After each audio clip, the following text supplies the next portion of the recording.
बड़ी खबर आपको बता दें, वक्फ कानून पर आज की सुनवाई खत्म हुई है। सुप्रीम कोर्ट में सुनवाई चल रही थी, कल भी सुप्रीम कोर्ट में सुनवाई उसका हनन करता है। लेकिन भारत सरकार के तरफ से सॉलिसिटर जनरल और हम लोग जो समर्थक इस संशोधन के हैं, हम लोग के तरफ से जो सीनियर एडवोकेट्स और हम लोगों ने भी अपनी बात रखी कि जो अमेंडमेंट है वो बिल्कुल संविधान सम्मत है। और उसमें के अमेंडमेंट को जब आप देखेंगे, चाहे वो सेक्शन 3 का अमेंडमेंट हो, सेक्शन 9 का अमेंडमेंट हो, सेक्शन 14 का अमेंडमेंट हो, सेक्शन 36 का अमेंडमेंट हो 83 में, तो कोई भी फंडामेंटल राइट का हनन नहीं हो रहा है। माननीय बेंच भी अपने ऑब्जर्वेशन में कहा कि हाँ, जो बहुत सारे अमेंडमेंट्स हैं वह ऐसा प्रतीत होता है कि संविधान के अनुसार है, लेकिन उनका जो यूजर का जो डेफिनेशन है उस पर कोर्ट कुछ क्लैरिफिकेशन चाह रही थी। साथ ही साथ कोर्ट का कहना था कि जो काउंसिल के कॉन्स्टिट्यूशन में जो मेंबर्स हैं उसमें हिंदू मेंबर्स को लेकर के कोर्ट क्लैरिफिकेशन चाह रही है। इन दो मुद्दों पर कल सॉलिसिटर जनरल साहब से और जो हिंदू पक्ष के जो तमाम हम वकील हैं, हम लोगों से उस पर असिस्टेंस मांगा है, क्लैरिफिकेशन मांगा है। अब कल जो है सारे मुद्दे की सुनवाई 2 बजे होगी। ठीक, तो इसको रुख क्या लग रहा है? तो आपको बता दें, कल दोपहर 2 बजे फिर सुनवाई होगी। कल भी सुप्रीम कोर्ट में वक्फ कानून को लेकर सुनवाई जारी रहेगी। आज की सुनवाई खत्म हुई है। वहीं आपको बता दें कि सरकार को नोटिस भी दिया गया है केंद्र सरकार। पूरी तरह से हमें उम्मीद है कि इसमें हमें राहत मिलेगी। और दूसरा, जो नॉन मुस्लिम बोर्ड के अंदर आया है और जो इलेक्टेड प्रोसेस है उसको इन्होंने खत्म किया है। जैसे एमएलए इलेक्टेड था या एमपी इलेक्टेड था और मुस्लिम था, क्योंकि इनके पास तो है नहीं, तो इन्होंने जो है ये अनकॉन्स्टिट्यूशनल जो चीज़ें इसके अंदर रखी है। हमें पूरी उम्मीद है कि हमें इसमें जो है हमें पूरा भरोसा है और पूरे हिंदुस्तान को इसमें यकीन है कि सुप्रीम कोर्ट से हमें इसमें इंसाफ मिलेगा और राहत मिलेगी। ऐसा लग रहा है कि वक्फ की संपत्ति अब डी नोटिफाई नहीं होगी, अंतरिम ऑर्डर उसी तरफ आता हुआ दिख रहा है। बिल्कुल बिल्कुल उम्मीद है। और जिस तरह से ये वक्फ की ज़मीनों को कब्जा करने के लिए ये एक्ट लाया गया है, उस पर कहीं ना कहीं हमें पूरी उम्मीद है इसमें राहत मिलेगी। ठीक है, लेकिन कोर्ट की तरफ से ये भी चिंता जताई गई कि जैसे दिल्ली हाई कोर्ट की जमीन पे भी वक्फ का दावा किया गया है, इस तरह के भी मुद्दे होते आए। मैं वहाँ चेयरमैन रहा हूँ, हमने अभी ऐसा कभी नहीं। देखिए, कोई भी आदमी खड़े होकर के मीडिया के अंदर कह दे, देखिए वक्फ की यहाँ पर दिल्ली के अंदर 1977 प्रॉपर्टीज हैं और सबका गजट नोटिफिकेशन है, वो सब जो है गजट में है और एरिया भी गजट के अंदर है। जबकि मैं चेयरमैन था तो हमने सारे केसेस जीते। अब जब इनका, जैसे मैं मिसाल देता हूं कि ये सारी चीज़ें अब उसके बाद जब मैं 2023 में चेयरमैन नहीं रहा, पद से हट गया, तो अब रेवेन्यू जो सेक्रेटरी है वो जो है उसको देख रहे हैं। तो शाही ईदगाह का मसला आया, तो शाही ईदगाह की ज़मीन को बाकायदा उसने एफिडेविट दिया कि हमारी नहीं है। एक नखुंजी मस्जिद है वहाँ, उसके अंदर महरौली के अंदर कई सारी दरगाहें हैं, उस पर उन्होंने जो है क्लेम किया। मैं कह रहा हूँ कि केंद्र सरकार या स्टेट अगर किसी ज़मीन को लेना चाहती है तो सीओ या जो डीएम को ये पावर दे रहे हैं तो वो उसको कैसे चैलेंज कर सकता है, उनके खिलाफ कैसे जा सकता है? सरकार के खिलाफ नहीं जा सकता। तो केंद्र सरकार ने एक नोटिफिकेशन जारी किया था 123 प्रॉपर्टीज़ का, और सारी ज़मीनें उन्होंने अपने अंडर ले ली थी। तो मैं क्योंकि इनके अधीन नहीं आता, क्योंकि हमारी अलग सरकार है और ऑटोनोमस बॉडी थी, तो मैंने चैलेंज किया हाई कोर्ट के अंदर और सारी ज़मीनें वापस लेकर आए। एडमिनिस्ट्रेशन कंट्रोल जो है आज भी दिल्ली वक्फ बोर्ड का है और वो केस चल रहा है। अगर इन्हीं का होता, ये डिविजनल कमिश्नर जो आज है या जो सीओ है अगर आज है, तो आप उम्मीद कर सकते हैं कि रेवेन्यू सेक्रेटरी का या रेवेन्यू जो केंद्र सरकार यूनियन ऑफ इंडिया के खिलाफ वो चला जाता, कभी नहीं जाता। तो यही एक साजिश है इनकी कि स्टेट का ही आदमी इनका जो है सीओ, वो सीओ रहे, स्टेट का ही चेयरमैन रहे और डीएम को सबसे ऊपर जबकि रखा गया है। जबकि मैं यहाँ चेयरमैन था, हमारे जो ऑर्डर होते थे, बोर्ड के जो ऑर्डर होते थे, उसको जो है कोई सुपरसीड नहीं कर सकता, सिर्फ एलजी सुपरसीड कर सकता था। अब डीएम को चेयरमैन से और बोर्ड से ऊपर अगर आप बना रहे हो तो इसका क्या मतलब है, हमारी समझ में नहीं आता। अच्छा, सरकार के खिलाफ कभी प्रॉपर्टीज में आपको लगता है कि अब चली भी जाएंगी जिस तरह मामला है? क्योंकि अभी तक जो है वो 64-65 प्रॉपर्टीज जाती हुई नजर आ रही है हाथ से। देखिए, इन्होंने तो ले लिया था ना, 123 प्रॉपर्टी तो इन्होंने ले ली थी। एक नोटिफिकेशन जारी करके यूनियन ऑफ इंडिया ने कहा था कि वक्फ जो है इस पे कब्जा किए हुए, ये हमारी जमीन है।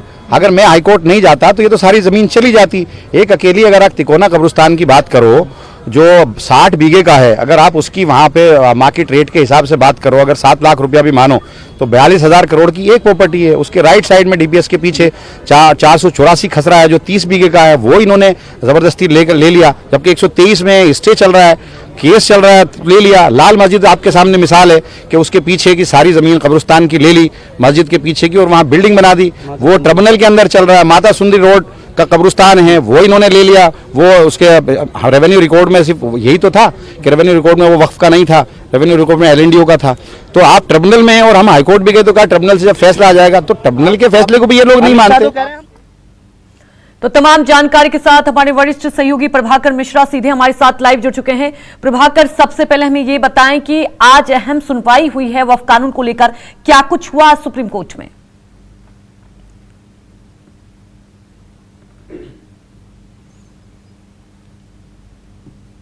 जी प्रभाकर।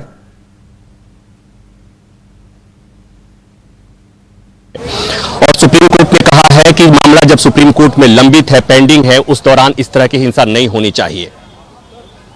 और इसके अलावा यह हुआ कि सुप्रीम कोर्ट ने यह संकेत दिया है कि इस कानून के कुछ प्रावधानों पर सुप्रीम कोर्ट अंतरिम रोक लगा सकता है। हालांकि सुप्रीम कोर्ट ने यह कहा कि संसद से पास हुए कानून पर विस्तृत सुनवाई के बगैर अदालतों को किसी भी उस कानून पर रोक नहीं लगाना चाहिए, लेकिन इस कानून के कुछ प्रावधान हैं, मसलन वक्फ बाय यूजर जो प्रोविजन है, जहां पर वक्फ बाय यूजर के प्रोविजन को इस कानून में हटा दिया गया है, उसको लेकर सुप्रीम कोर्ट ने कहा कि अगर इस प्रोविजन पर तत्काल रोक नहीं लगाया जाता तो इसके परिणाम गंभीर हो सकते हैं। मसलन जो संपत्ति पहले से वक्फ बाय यूजर हैं और वक्फ घोषित हैं, अगर उसे डी नोटिफाई कर दिया जाता है तो चिंता की बात हो जाएगी, वो फिर स्थिति खराब हो जाएगी। तो कोर्ट ने कहा कि इस पर हमें अंतरिम रोक लगाना होगा। तो सुप्रीम कोर्ट एक तरह से अंतरिम आदेश पारित करने वाला था। ठीक उसी दौरान सॉलिसिटर जनरल जो भारत सरकार की तरफ से अपनी दलील दे रहे थे, उन्होंने कहा कि माय लॉर्ड, हमारी पूरी बातें सुन ले और हमारी पूरी दलीलों को सुने और बिना उन दलीलों को सुने आप कोई आदेश पारित नहीं करें। उसके बाद एक चीज ये भी था कि सेंट्रल वक्फ बोर्ड काउंसिल और स्टेट वक्फ बोर्ड में जो गैर मुस्लिम नॉमिनेशन को लेकर था, वहां पर भी कोर्ट अंतरिम आदेश देने वाला था, जो कोर्ट ने इशारों में बता भी दिया कि केवल एक्स ऑफिशियो मेंबर ही ऐसे होंगे जो जिनका किसी भी धर्म से हो सकते हैं, लेकिन बाकी कोई सारे सदस्य जो होंगे वो मुस्लिम ही होंगे। लेकिन कोर्ट ने जो ये अंतरिम आदेश लिखाते लिखाते कोर्ट रह गई, तो ये उसके अंश हो सकते हैं। लेकिन कोर्ट ने सॉलिसिटर जनरल के विरोध पर कोर्ट ने कल 2 बजे फिर सुनवाई की तारीख तय कर दी है। कल फिर इस पर सुनवाई होगी और उसके बाद कोर्ट इस संबंध में कोई आदेश पारित कर सकता है। दोनों पक्ष से प्राइमरी स्टेज में लंबी बहस हुई। सरकार की तरफ से सॉलिसिटर जनरल अपनी बात कह रहे थे, लेकिन दूसरी तरफ से चुनौती देने वालों की तरफ से तमाम बड़े वकील, उसमें अभिषेक मनु सिंघवी, कपिल सिब्बल, थोड़े समय के लिए राजीव धवन भी पेश हुए थे। तो ये इन सब लोगों ने अपनी अपनी बातें कही और कोर्ट को कन्विंस करने की कोशिश की कि ये जो मौजूदा कानून है, जो नया कानून बना है, वो मुस्लिमों के अधिकारों के खिलाफ है, उनके फंडामेंटल राइट के खिलाफ है, उनके धार्मिक स्वतंत्रता में दखल है और इसलिए कोर्ट को इस पर रोक लगाना चाहिए। सुप्रीम कोर्ट ने कुछ सवाल पूछे सरकार से, सॉलिसिटर से, लेकिन उसके संतुष्टजनक सवाल जवाब नहीं आ रहे थे। तो अब आज सुप्रीम कोर्ट ने कोई आदेश पारित नहीं किया है, कोई अंतरिम आदेश सुप्रीम कोर्ट का नहीं है। कोर्ट में एक बार फिर कल 2 बजे सुनवाई होगी और उसके बाद ही इस संबंध में कोर्ट कोई आदेश पारित करेगा। बिल्कुल प्रभाकर, जैसा कि आपने जिक्र किया कि देखिए जो सॉलिसिटर की तरफ से जो जवाब दिया गया उससे कहीं ना कहीं कोर्ट संतुष्ट नहीं। तो अगर कल की बात करें, कल पूरी सुनवाई होगी, तो क्या आपको लगता है कि कल के पूरे सुनवाई में किस तरह से सुप्रीम कोर्ट इस पूरे कानून को लेगी? क्योंकि आप देख रहे हैं कि इस कानून को लेकर कई जगह विरोध भी हो रहा है, कई जगह हिंसा भी हो रहा है।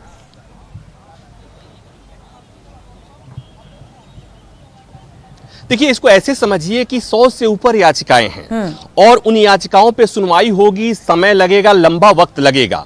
तो उस समय तक मुझे नहीं लगता है कि कोर्ट इंतजार करेगा। और जो अभिषेक मनु सिंघवी की तरफ से और पक्षकारों की तरफ से जो 2 बातें रखी गई, वक्फ बाय यूजर जो एक मेजर कंसर्न है, जिसको लेकर कि वक्फ बाय यूजर अगर डी नोटिफाई किया जाता है और उसमें जो तमाम कुछ ऐसी संपत्ति है जो वक्फ बाय यूजर है, और चूंकि इस कानून में है कि वक्फ बाय यूजर के प्रावधान को हटाने की बात कही गई है, तो कोर्ट ने कहा कि इस प्रावधान पर अगर मैं स्टे नहीं लगाते हैं तो उसके दुष्परिणाम हो सकते हैं। तो चूंकि सुनवाई लंबा वक्त लगेगा, तो कल जो सुनवाई होगी, कल भी 2 बजे सुनवाई होगी। 2 बजे के लिए ये रखा गया है। अल्टीमेटली ऑर्डर पास पास नहीं हुआ है, जो ऑर्डर पास नहीं हुआ, लेकिन जजेस क्या चाहते हैं, कोर्ट कैसा सोच रहा है वो हमें पता चल गया, और कोर्ट किस तरीके से फैसला, कोर्ट पूरा मैटर समझ चुका है, सेंसिटिविटी समझ चुका है, और कॉन्स्टिट्यूशन कैसे जो है वो वायलेट हो रहा है वो कोर्ट समझ चुका है। अच्छा, नोटिस इशू किया गया है, कुछ इस तरीके की बात सामने आई है, या कुछ एफिडेविट वगैरह फाइल करने को कहा गया है? नहीं, अभी क्या है, कल डिसाइड कोर्ट ने कहा कि अब मिस्टर मेहता हम आप नोटिस इशू करेंगे और आप जो है जवाब दे दीजिएगा। तो मेहता ने खुद कहा कि सर आप मुझे इशू कर दीजिए, हम 15 दिन में इसको सुन के 15 दिन के अंदर हम एफिडेविट ले आएंगे, डे टू डे आप इसको सुन लीजिए, आप स्टे मत लगाइए। जज ने कहा कि नहीं, स्टे लगाना जरूरी है, इंटरिम रिलीफ देना जरूरी है, because it's an exceptional case जी। तो कल हो जाएगा इंशाल्लाह।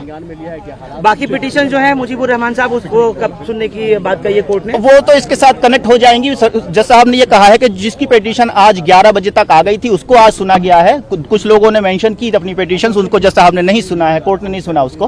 वो नेक्स्ट जो है जब वो लिस्टिंग होगी, स्क्रूटनी पार करके जब आएगी तब उसको देखा जाएगा। कल 2 बजे? कल 2 बजे। बहुत शुक्रिया। तो आप सुन रहे थे इस वक्त एडवोकेट मुजीबुर रहमान को, जो सर आपका नाम मुजीबुर रहमान। तो हमारे साथ प्रभाकर भी जुड़े हुए हैं। प्रभाकर, जैसा कि आप जिक्र कर रहे थे कि देखिए कई सारे इसमें पिटीशन डाले गए हैं, लेकिन कल की सुनवाई पर हम चर्चा कर रहे थे, आप पूरी बात समझाएं।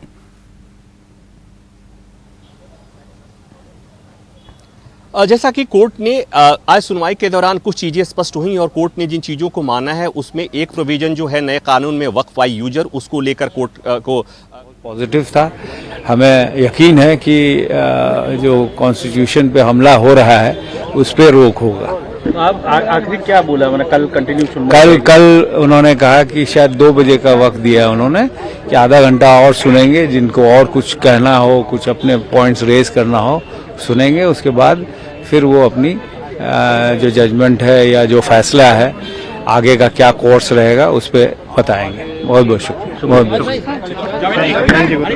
तो देखिए अलग अलग रिएक्शन भी आ रहे हैं, क्योंकि आज लंबी बहस हुई, कल फिर सुनवाई होगी। सुप्रीम कोर्ट ने आज कोई आदेश जारी नहीं किया है, कल इस पर फिर सुनवाई होगी। इस वक्त की बड़ी खबर आपको बता दें, सुप्रीम कोर्ट ने वक्फ कानून पर आज की सुनवाई खत्म हुई है, और इसी मामले को लेकर कल भी सुप्रीम कोर्ट में सुनवाई जारी रहेगी। कल 2 बजे से सुनवाई होगी सुप्रीम कोर्ट में वक्फ कानून को लेकर। आपको बता दें कई सारे पिटीशन डाले गए थे, और आज लंबी बहस के बाद सुप्रीम कोर्ट ने कोई आदेश जारी नहीं किया है। इस वक्त की सबसे बड़ी खबर आपको बता दें, वक्फ कानून पर आज की सुनवाई सुप्रीम कोर्ट में खत्म हुई है।